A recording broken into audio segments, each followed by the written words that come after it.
to hold us over until lunchtime, let's talk about some of the times that Star Wars has interacted with fast food in celebration of the fact that there is a brand new commercial for Denny's about Solo. And I was like, I don't need to watch this. And then I did, and I'm like, man, this is full of cool aliens. So yeah, Max, let's get into it. Let's talk about hamburgers and Hans. So Denny's has gotten this weird habit of partnering with kind of bigger sort of blockbuster movies. They'd had like a Hobbit menu. They had like a Pacific Rim Uprising menu. I don't remember even. And it's not like a kid's menu exactly, but they put out this incredible sort of trailer showing off a bunch of new aliens for Solo, a Star Wars story, and this is a Collider exclusive, so thanks Collider for letting us watch your hamburger commercial. There's Chewbacca with his new bandolier. There's a bunch of weird-ass bird aliens. This is like legitimately a cool video, and it's. Oh my god, I love that like lobster bug eating ramen. Oh man, these guys are so great. That dude in the middle there is actually the same species as one of the pod racers. But anyway, you're like, wow, I don't like that guy that cast as Solo, and then you're like, oh wait, no, those are just children. Yeah. What I like about this, if this is an actual location we're gonna see in Solo, what's brilliant about it is that it reminds me so much of that Tibetan bar scene from Raiders of the Lost Ark. Yes. Where Marion Ravencroft gets in the shot drinking contest. Yep. And it's got that feeling of like, oh, it's like kind of like a lodge, but then you find out it's actually a Denny's, and these are in fact Earth children playing with trading cards.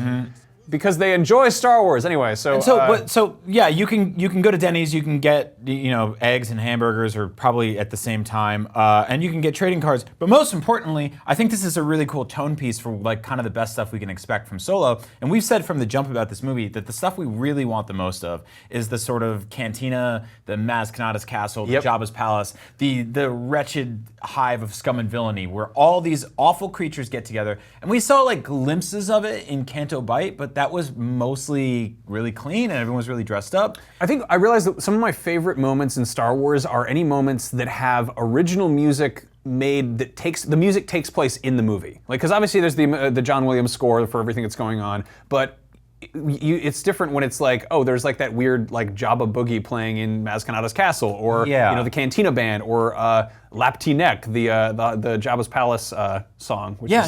I kind of love that, because it's sort of just like you're like these are or when someone's cooking or something like that. It's like this is not from our world. This is happening within universe. But anyway, back to the subject of Star Wars fast food commercials. This one, honestly, in the grand scheme of things, isn't that weird. It's got some cool monsters in it, and Chewbacca drinks a weird blue cocktail, and it's like, okay, so it doesn't feel particularly corny and commercially. Right. But Star Wars has a very long history of weird fast food promotions, so I figured we'd look back at some of the stranger ones over the years. There's one from 2005. I feel like I wasn't watching a ton of TV in 2005 because I don't really remember this, but this was for when they did a partnership with Burger King to promote Revenge of the Sith, and it's one thing to be like, oh, it's Star Wars, and there's a restaurant in Star Wars, but in this one, there's just like Jedi doing lightsaber stuff in the Burger King, and like squeezing ketchup and stuff.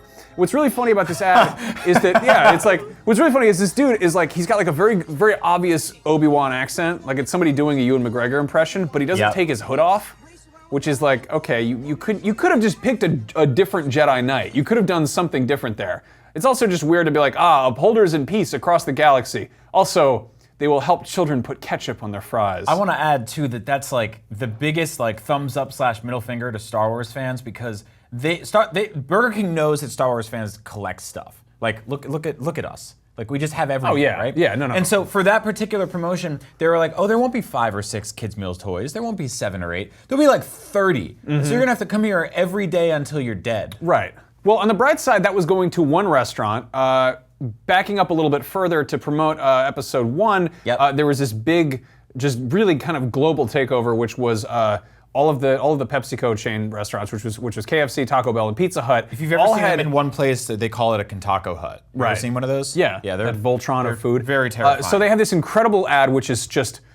It's just weird. It's just let's just watch this one. This was to promote episode 1 to be like, hey, there's a bunch of stuff happening in the brave warriors from around the galaxy are all teaming up.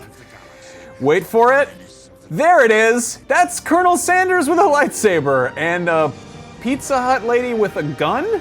And I get what they're doing, and there's that dog is dead by now, by the way. That dog is, yeah. They're promoting the whole, like, they had, like, you know, collectible pogs or whatever at the restaurants, and they had all collectible money. But on top of that, they had separate toys at each restaurant. Yeah. And, like, I know most people, like, in their town, they had, like, maybe 2 out of 3. But, like, I didn't live anywhere near a place that had, like, all 3. So it was like you had to like.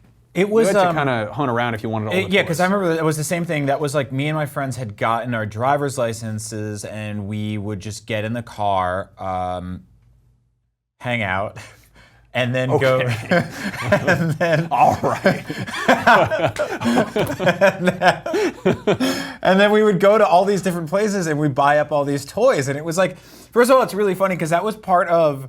Like, I'll put it this way, it's always very difficult once you reach a certain age to convince the people at the fast food place or anywhere that, like, you're buying it for yourself or not your nephew or not your kid, right? Like, there's that weird window where you can still get all that stuff. But with Star Wars, there was, like, a lot of crossover where, like, adult nerd collectors were going in there to get those things. Oh, yeah. And then kids were also like, cool, I love toys. And then we were like, get out of the way. You know, and so we would drive to each different place, and we would keep hanging out, and we would get pizza, we would get fried chicken, and we would get tacos, and we would just have a car full of toys. Wow, you guys sure were hungry from hanging out. Hell yeah! I wonder what we worked up a huge appetite from just hanging out. So part of the reason that the KFC and Taco Bell and Pizza Hut had that big collaboration was that they're all owned by Pepsi. Yeah. And Pepsi on their own, this isn't really fast food, but Pepsi had those collectible Episode 1 cans. They like, I mean. In hindsight, it's kind of terrifying, but you got to kind of applaud the brute force marketing that went into Episode 1. Oh my God! They had how many different collectible soda? You had to buy, like, if you wanted, like, Chancellor Valorum, you had to get like caffeine-free Diet Pepsi, and you're like, I don't know who wanted to drink that. Yeah, isn't that crazy? Side note: I found the entire set of those Burger King toys on eBay for $30, and they're still in the bags. Wow. Isn't that crazy? That's not too bad. Yeah, I feel like, again, somebody spent a lot of time doing that, and they were just nobody wants these. Yeah, I think that's that amazing. Boba Fett on my desk already. And another side note, for the same exact movie in Japan, they didn't do Pepsi cans, but they did the bottles, and all of the caps had which are so much cooler. Yeah. Which had little figurines on. We just had cans with pictures on it, and then you had to, like, you drink the soda, and then you'd get, like, yellow jackets in your room because you forgot to wash the can out. I always felt weird about those, like, it was like collectible, and we have them, like Per Schneider, who runs IGN over here, has the Nintendo Mario cereal on his Amiibo shelf, because they technically function as Amiibo. But, like, things that were like collectibles, but they were also like consumables, you know? It was weird to me. So anyway, in sort of honor of Pepsi having the big thing, they had a character that they made up specifically as just like a merchandising or like a marketing tool who is a Star Wars alien who lives on Earth, and his name is Marfa Lump. And he's an alien who is a fan of Star Wars. And his whole deal is he, like, I don't know, he gets in his spaceship and he flies to the premiere, he flies around the moon. He's pretty, in terms of Star Wars aliens, he's pretty weak. Like, he's pretty uninspired. So that's what I'm wondering, is I don't think he's a Star Wars alien, because so Marfa is actually a town in Texas where there's a lot of UFO sightings. So I think the idea is that this is an alien who he's happy to see representation in movies. He watches Star Wars. He looks like Joe Yowza's son. Yeah, you know. But then he just, he like crashes his spaceship into the the theater to see the premiere, sitting next to Jake Lloyd. He popped up left and right. So, like, I wonder how long it is before we get Marfa Lump to pop up in, like, in the background of a Star Wars movie again, because he's weird, but I kind of dig that.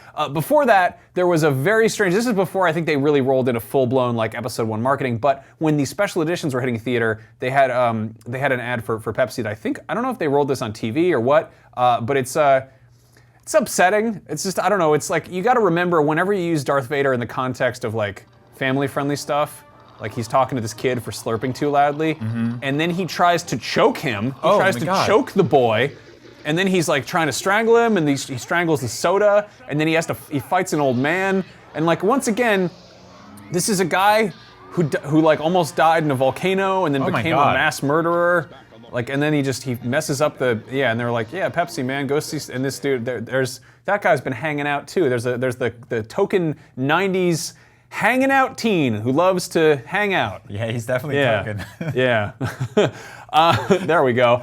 So long before that, there was apparently a chain called Burger Chef, which I'd never heard of. So I've heard of them, but I don't remember how or why. Do you know like if they're a regional thing? They might have been.